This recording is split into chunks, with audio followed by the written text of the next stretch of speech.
kapıyı. Ahmet abi bırak kaldım ağzını.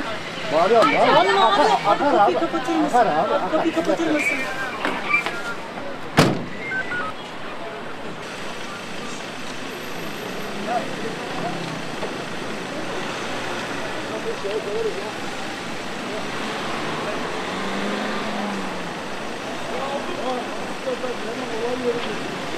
Efendim.